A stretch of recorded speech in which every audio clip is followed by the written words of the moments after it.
Hello, everybody. Happy Sunday. Welcome to the Regen Meals podcast. Today, we're starting a new series called Leaders in Regenerative Agriculture. Over the last decade or so, I've been inspired by a number of people in regenerative agriculture that have prompted me to start all this. And the truth is that we need regenerative agriculture. So I want to share with you some of the amazing people that have inspired me in this space with the hope and intention that it inspires you to become passionate about agriculture, regenerative farming practices, buying food that was farmed regeneratively, supporting regenerative farmers, getting the word out, taking care of your health, all of that. Let's dig in.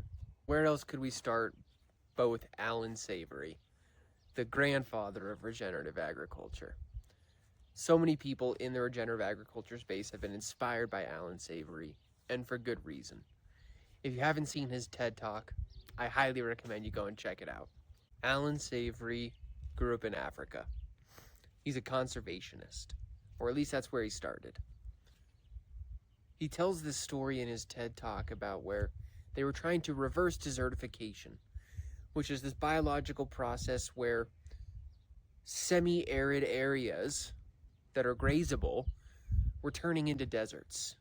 And the Sahara Desert, the northern and southern borders were expanding, which is obviously a problem. Their idea was that native species were overgrazing that land, and that's what was degrading it. And the solution at that time, and still a lot of what people think is a solution today for conservation, is to take animals off of the land and to let land do its own thing, so to speak. And that couldn't be further from the correct answer. He says they killed 30,000 native elephants in an attempt to reverse desertification. And the problem got worse.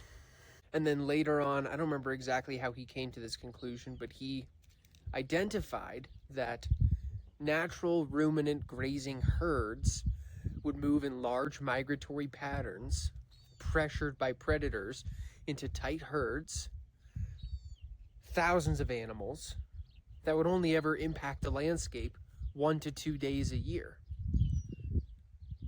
And this is the pattern that has allowed all of the grasslands of the world to develop and evolve and thrive.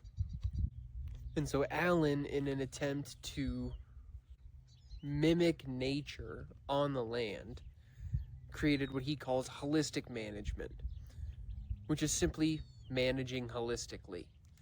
But it's funny when you watch people interview Allan, it seems it's a simple concept that's hard to get.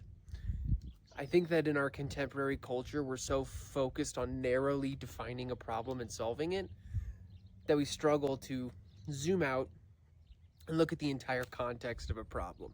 So holistic management zooms out, looks at the entire concept of a landscape and a society and an ecosystem and how the animals and the humans are meant to interact to create a thriving environment for everyone. What that ends up looking like is regenerative agriculture, and specifically rotational grazing of ruminant animals. But it's not as simple as slice up your piece of land into a bunch of even pieces like a checkerboard and move the cows to the next spot every day. It's a little bit more nuanced than that. It's based on the terroir, as the wine people would say. Some hills are very dry. Other areas, more valleys or prairie areas, can have thick, dense grass. The areas that are thicker would be grazed more frequently. The areas that are more arid, less frequently. But the concept is the same. It's high density, short duration, low frequency animal impact.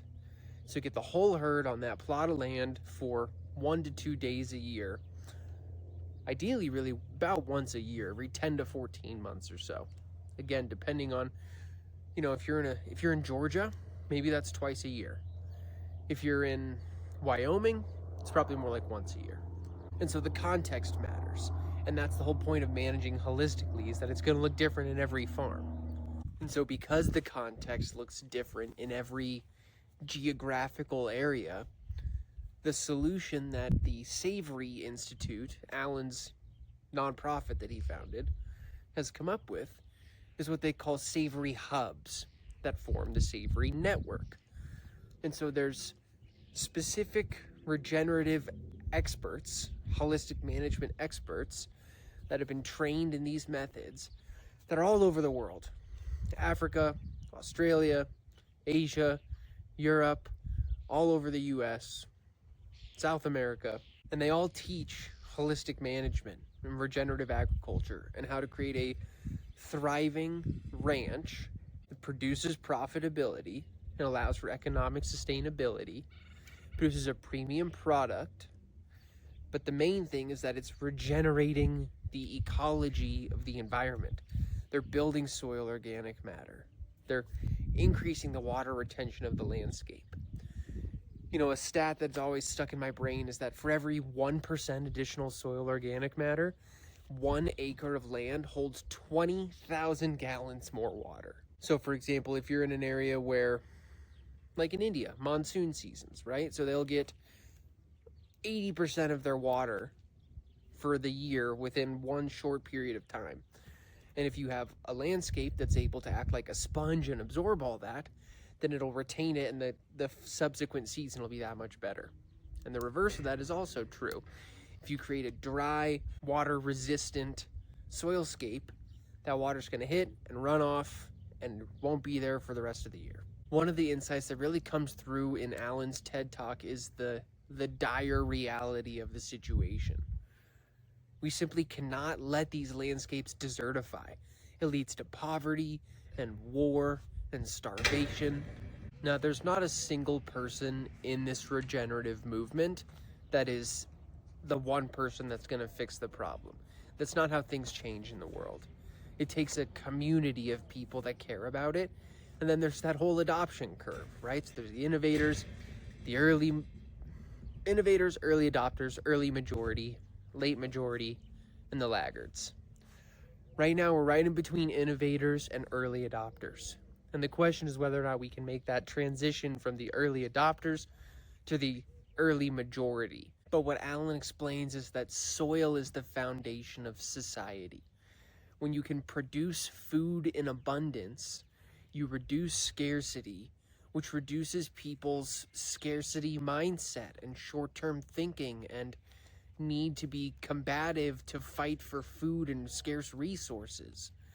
I mean, you can seriously reduce or eliminate crime by just making the basic necessities met: food, water, shelter. And when you see some of these stories online of areas in Africa and Asia where there's dry desert landscapes that then get turned into 5, 6, 8 foot tall native grasslands with water areas that have come back that weren't there before, rivers that are flowing again that didn't flow before. It shows you that desertification is a man-made problem, but that we have a solution for it, and it's mimicking nature and healing these ecosystems. Allan has been all over the regenerative podcast world. His TED Talk is outstanding. He's got his own series of memoirs as well. He's got so many stories in his life. It's so much more than just an encyclopedia of knowledge about regenerative agriculture. He's an amazing person. He's like 90 and he's still walking out in the landscape every day. And he understands the reality of the situation. He knows that we need to fix this. We need to change the way that we farm and that we relate to the land. And we need to manage holistically. We need to manage all of our problems holistically as a society. And I think it's picking up steam. I'm inspired by Allan. I know many, many other people that were inspired by Allan. I hope today you've been inspired by Allan. I hope you go check out the Savory Network, check out his TED Talk. Thanks for tuning into this episode of the Regen Meals Podcast, Leaders in Regenerative Agriculture series. God bless.